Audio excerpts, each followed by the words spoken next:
की आधी आबादी को ऐसा लगता है कि जीवन एक ही बार मिलता है और इसके बाद कुछ नहीं रहता, शून्य है इसके बाद।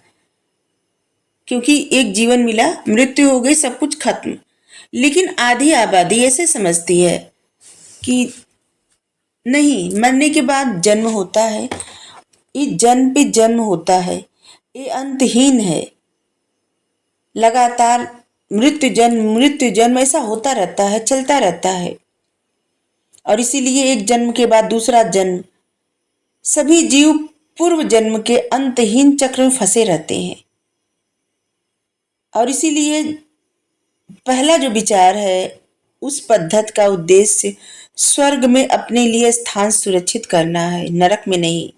और दूसरा जो विचार है, उसमें निरंतर परिवर्तनशील भौतिक जगत है जो पुनर्जन्म के बंधन से मुक्त हो चुके हैं। मुक्त होने का साधन है योग, जिसका सरल अर्थ है मानसिक नियंत्रण।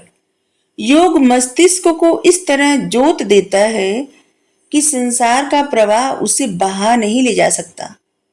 योगी जन भौतिक संसार से क्रिया प्रतिक्रिया नहीं करते, वे संसार समाज को त्याग कर तपस्वी बन जाते हैं, अपनी इंद्रियों को नियंत्रित करते हैं, अहंकार की भावना को दबाते हैं और ध्यान लगाते हैं, जब तक कि उन्हें अपनी असली पहचान का पता न चल पाए।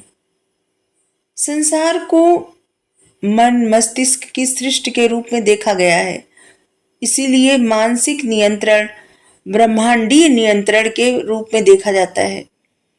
जिसे अपने मन मस्तिष्क पर पूरा नियंत्रण हो जाता है, उसे ब्रह्मांड पर नियंत्रण हो जाता है।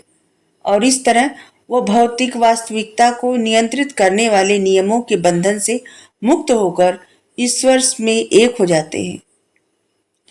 योगी की इच्छा के अनुसार प्रकट और लुप्त हो सकता है, हवा में कोई उड़ सकता है, पानी पर चल सकता है, और इसी को दैवी शक्ति कहा जाता है। आंतरिक मन की शक्ति होती है, लेकिन इसी को दैवी शक्ति कहा जाता है।